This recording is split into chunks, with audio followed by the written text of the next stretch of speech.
Hey everyone, welcome back. My name is Malaysia. This is my YouTube channel dedicated to my business, Simple Clarity Co., which provides mental, emotional, and spiritual clarity with organizational and home decor products. So if that's something that you're interested in, make sure to go on ahead and click subscribe on the channel. Today's video is going to be about how to prevent air bubbles in your soy wax. You interested? You want to know more? Go ahead and like the video and stay tuned. By the way, I'm on TikTok. Follow me on TikTok. If you don't, okay, fine, no problem. But I'm on TikTok, so you'll see like quick behind the scenes of how I make certain candles. And yeah, because I know a lot of you guys are here for candles, so that's just like a bonus candle video platform. You're welcome. Plus, I think I'm going to start integrating more of just like me, because I feel like people should know kind of who they're buying from. And like, if you really like me, then yeah, support me. If you don't, then I understand. Don't. Duh. And also, I know you guys have mentioned a couple of videos. I am going to go into depth more on foiling labels. Thumbs up this video if you're excited for that. Oh, and I did not forget that I wanted to make my dupe video on the replica backdrop. Any whoozy whatsies. So that's all coming down the pike. I just want to let you know. So be excited. Subscribe if you're ready for one of those. Subscribe. Go ahead. I'll wait. You hit the button? All right.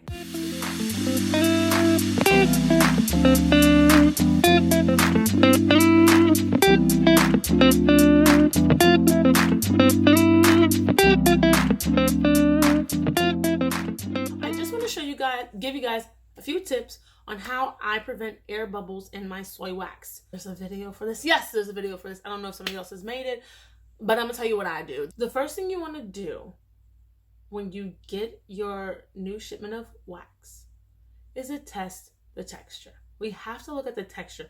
Not even test, but look at it, feel it.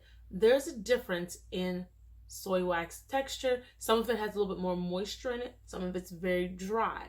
You have to see which one you got. So check your texture, and here's a little video here that is going to tell you what I mean about that. So here it goes right here. As you can see, if you look at this wax here, it looks very dry, right? Very dry.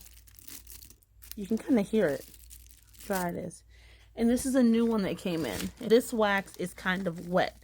It's wet and soft, so there's a lot of moisture in it. As you can see, you don't hear it crunch. It sticks together.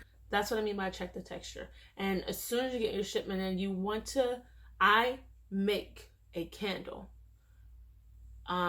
within the first 3 days of me getting my shipment. Sometimes if I can't get it the day of because I got stuff going on, okay. But within the first 3 days of me getting that new shipment of my wax, I make the candle, because then I need to let it cure for at least a week to make sure the performance is where it should be. I pick a scent that I know, or a fragrance that I know only needs a week to cure. That way I can test it, because I want to get back to the supplier within the 14-day period. Some say 7 days, so that's good to test. That's why I say try to make it as soon as you get it and test it in a week. That way you hit the 7-day mark. But some people give you a grace period of 14 days or even 30 days. But yeah, I just test it out, and each box I get, I open it up and make one candle out of each box. So with that being said, I say that because depending on the type of wax you've gotten in that shipment, because they're not all equal, they change a little bit, you know, when they're going through the processing treatment. One that has more moisture, that moisture holds that air, gives you a lot of air bubbles. So you have to heat it to 190 to 200, excuse me. 190 to 200 will release all the air bubbles in that wax. What I bought in order to check my temperature while it's heating up is this thermometer here. And then separately is this clip right here. They came separately. When you buy them together, it's like more expensive. Like ones that already come with the clip, it's like more expensive. I don't know why. They're on Amazon though. If I can find them again, I'll link them down below for you guys. But I buy these separately. You just take off this little rubber piece. You hook this on the side of your melting pot, and you turn it on. You can do Celsius or Fahrenheit. And yeah, That's what I do. But yeah, so that's the first thing, is heating it to the right temperature. The second thing is, while you're heating it, a lot of people like to go in and they like to stir it. Leave it alone. I literally do not agitate or touch my wax till it's fully melted. Just leave it alone. Leave it alone. If you're doing the double boiler method, you're fine. It's going to be fine. Just leave it alone. And then when it comes to stirring, here's another big tip. What you're using to stir it will indicate the amount of air bubbles you could potentially cause. Let me give you some air bubble issues. Some people will use a skewer, like a wooden skewer or a metal skewer. Think of the things you use for like shish kebabs. Those are skewers. You gotta go like this in there. You gotta do all that. You're creating friction. You're creating bubbles. Nay. Throw that out. Got that nay from Bailey Syrian. Hey girl, I love Bailey. So no, don't throw the skewer out. I know Wooden Wick sells those honeycombs for their waxes that have other things besides soy in it. Sure. For soy wax people like you and I, no, throw it out. Throw it out. The next thing, because I was doing it just trying to, think I was up in my game, I guess. I don't know. Metal spoons. See this? Soy wax is oily. Okay? Soy wax is it's oily. You gotta go and get it off the sides of the pan of the melting pot.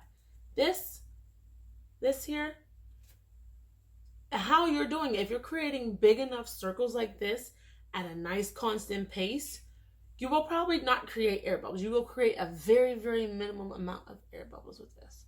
But there's potential because of how skinny this is, and you gotta go around and make sure you're stirring thoroughly. This I use for my tart wax. Your soy tart wax, have at it. You'll be Gucci, you'll be golden. Have at it. These are great. And because the tart wax is so much harder, perfect to just clean it off and keep it pushing, keep it moving. Like, you ain't gotta worry about nothing. So these are great for that. But for your container soy wax, I wouldn't do it. You can do it if that's what you have, but you have to be very, very careful and create a consistent big circle. But if you're like me and you like to pour cooler, so no matter when you are adding your fragrance oil, right, and you like to pour cooler though, you always want to give it a nice stir right before you pour, just to make sure everything's good. And if it's cooler, like myself, this is where this can cause even more air bubbles. Now, the best thing that I found, no matter what temperature you're adding your fragrance oil, no matter what temperature you're pouring your candle, is a silicone spatula right here. And you're like, oh, I got one of those. Wait a minute. You jumping ahead. And you wait a minute. The silicone spatula. Do you see it? This is what I'm talking about. If you can't go get something exactly like this, having a problem. This is where we're going to have a problem. So this, I love it because one, it's not as noisy as the metal spoon against the melting pot. Two, can I go this way? Yeah. Look at this. I can scrape the side of the pan without causing any bubble friction and get that oily soy wax off the side and back into the mixture to bind beautifully with my fragrance oil. Now, when it comes to pouring lower, I can go ahead and gently stir in there and get a good wave, right? We're getting a good wave without having to go all the way like this, like we're doing with the spoon. We're getting a good wave with just a flick of the wrist here. And we're getting a nice stir right before we pour as well. The only thing is, this is also, see this? This is also a silicone spatula. The issue is, what causes air bubbles? This little gap right here, because it can come off, there's that space, right? That's what causes your air bubbles when you're using this type of spatula. Because that little space, it has that little space, and while you're stirring, air is going in and out. Air bubbles are coming out of there because it has that little gap. This is a no spatula for you stirring your soy wax. This is a no. No. Okay? This is where the difference is. See this? It's sleek. There's nothing. There's no spaces. You ain't stirring no wax all the way up here. But you see what I mean? Sleek. This is why this is my favorite thing to stir soy wax. And when I say, it's not a fast stir. I need you to understand it's one of these gentle, just like this, actually, just like this. And you can take it and scrape around the sides and make sure you're getting the oil off the side of the melting pot. Another tip is whenever you're adding your fragrance oil, do not shake your fragrance oil bottle up. Some people might shake it up to give it a good, mixture before they pour it. Don't shake it up. You're creating air bubbles in your fragrance oil, which is going to go into your wax. Don't do that. We'll just use this as an example. Just tip it upside down and gently go back and forth like this. Just do that. I do that all the time. And then I pull it back up and we're good. Don't do that. Don't do that. You're pouring your fragrance oil. Since I like to use this spatula, I will sit this spatula, so this is like sitting on the table, and just so you can get an inside look, I will sit this spatula like right here on and pour my measured out fragrance oil onto this part of the spatula and let it run down and then down the side. That way there's no way you're just dumping it in there and there's air bubbles. It's just a little bit easier. I take my time and I gently pour. That helps reduce my air bubbles as well when I'm adding the fragrance oil. Hope you guys enjoyed this video, and I hope I helped you with the air bubble problem that people have with soy wax. I see it a lot in the Facebook groups that I'm in, and it's just like, well, I use this and it works, so let me share it with you guys and see if it works for you. So yeah, let me know if it works. Okay, let me know if it works. And if you have any video ideas, leave them down below. And I will see you in the next video, which should be sooner than later. Okay, thanks.